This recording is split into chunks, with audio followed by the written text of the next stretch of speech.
नाशिकमध्ये कुंभमेळ्याच्या नावाखाली कंत्राटदारांसाठी झाडांची कत्तल, उद्धव ठाकरेंचा आरोप। तर कुंभमेळ्यामुळे नाशिकचं पालकमंत्री पद अडलंय का, ठाकरेंचा सवाल। ठाकरेंकडील 20 ते 25 जागांची मनसेकडून मागणी। ठाकरे सेनेची ताकद असलेल्या जागा मनसे मागत असल्यामुळे हा पेच। मनसेची ताकद आणि उमेदवार बघूनच जागा सोडण्यावर ठाकरे सेना ठाम, सूत्रांची माहिती।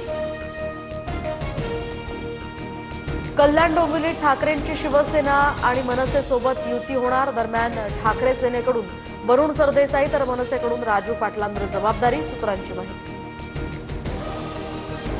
आम्ही सुखानं नांदतोय, आमच्यासोबत तुम्ही देखील सत्तेत या। उदय सामंतांकडून वडेट्टीवारांना शिवसेनेत येण्याची ऑफर।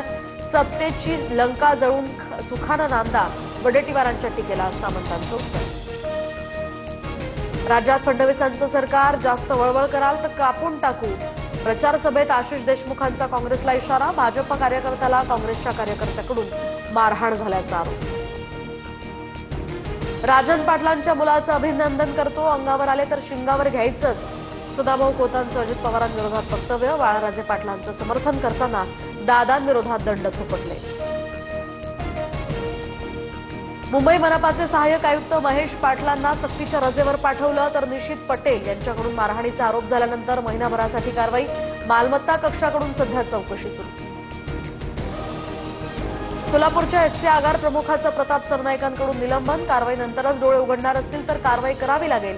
बस स्थानकाची अवस्था पाहून परिवहन मंत्री संतापले। वडाळा कासारवडवली मार्गावरील विक्रोळी मेट्रो स्टेशन कांजूरमार्ग स्थानकाला जोडणार। पादचारी पुलाच्या बांधकामासाठी 93 कोटी रुपये खर्च अपेक्षित। एमएमआरडीएकडून निविदाही जारी। मुंबईचे माजी पोलीस आयुक्त राकेश मारिया यांच्या नव्या पुस्तकाचं प्रकाशन। व्हेन इट ऑल बिगिन या पुस्तकामध्ये क्राईमच्या अनेक कथांचा थरार। दिग्गजांकडून मारिया यांना शुभेच्छा। राजेश अग्रवाल राज्याचे नवे मुख्य सचिव 30 नोव्हेंबरला पदभार स्वीकारणार। विद्यमान मुख्य सचिव राजेश कुमार हे 30 तारखेला सेवानिवृत्त होणार। इम्रान खानच्या सुटकेसाठी आंदोलन करणाऱ्या खैबरच्या मुख्यमंत्र्याला पोलिसांकडून चोप। सीएम सोहेल अफ्रिदींना पोलिसांकडून लाथाबुक्क्यांनी मारहाण।